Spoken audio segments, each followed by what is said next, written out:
प्रार्थना के समय जब हम बोलते हैं तो हम ईश्वर से बात करते हैं, लेकिन जब हम प्रार्थना के समय ईश्वर के वचन पढ़ते या सुनते हैं तो ईश्वर हमसे बातें करते हैं। कहना है संत अम्ब्रोस का।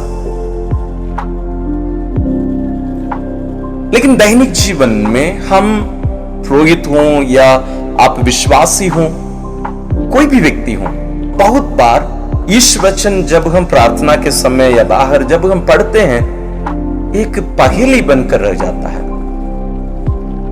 इस पहेली को दूर करने के लिए और इस वचन को आज भी हम सबों के लिए वर्तमान के हम हर एक की परिस्थिति में ईश्वर जैसे हमसे आज बात कर रहे हैं, इस प्रकार इसको समझने में आप सबकी मदद करने के लिए हमारे महाधर्म प्रांत के 3 आयोग या कमीशंस हम मिलकर ईश वचनोत्सव का आयोजन कर रहे हैं। ईश वचनोत्सव ये एक उत्सव है, एक सेलिब्रेशन है। इसमें परिवार आयोग, युवा आयोग और धर्म शिक्षा आयोग हम तीनों मिलकर इसका आयोजन कर रहे हैं। इसकी शुरुआत हम संत मत्ती रचित सुसमाचार से करेंगे। उसके साथ साथ हम कुछ विशेष बातों को भी हम सीखेंगे। हम आपकी मदद करेंगे। आप जो पवित्र बाइबल में पढ़ते हैं उसको आप कैसे समझें। इसके साथ हम पवित्र बाइबल का परिचय भी हम करेंगे, हम उसका अध्ययन करेंगे। इसके लिए शुरुआत में जैसे आप पवित्र बाइबल में, हिंदी बाइबल आपके पास होगा, जैसे आप स्क्रीन में देख सकते हैं, आप बाइबल खोलते ही इन बातों को देखते हैं जिनका अधिकतर हम अनदेखा करते हैं। जैसे पवित्र बाइबल की उत्पत्ति और संरचना, पवित्र बाइबल प्रभु की वाणी, बाइबल का पाठ, उसका अध्ययन या पाठ कैसे करना चाहिए, इसको हमें बहुत गहराई से समझाया गया है, उसको आपको जरूर पढ़ना है। उसके साथ साथ जैसे आप जरूर सुने होंगे हमारे गैर कैथोलिक भाई बहनों से, वे कहेंगे कि इस वचन कहने का अर्थ केवल पवित्र बाइबल है, लेकिन कलीसिया कहेगी इस वचन का अर्थ पवित्र बाइबल के साथ साथ पवित्र परंपरा भी, द होली ट्रेडिशन। इसको हम विस्तार रूप से आपको समझाएंगे वीडियोस के रूप में।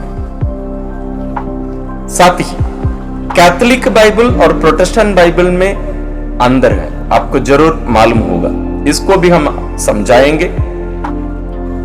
इनके साथ साथ आपको पवित्र बाइबल के सभी पुस्तक यानी 73 पुस्तकों के नामों को भी याद करना होगा।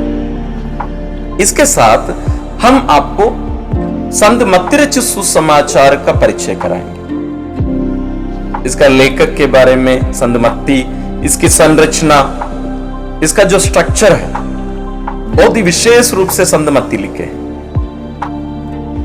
पुस्तक का उद्देश्य, क्यों वे अपना सुसमाचार लिखे और किसके लिए लिखे, क्योंकि आज हम जब पढ़ते हैं हमारे लिए ये सुसमाचार नहीं लिखा गया, ये यहूदियों के लिए लिखा गया था, तो उसको भी समझना बहुत जरूरी है। इन सब के साथ साथ उस समय का जो संदर्भ है, उस समय की जो पृष्ठभूमि है, उसको हम विस्तार रूप से आप लोगों को समझाएंगे। इसके साथ उस समय का जो जियोग्राफिकल जो स्थिति थी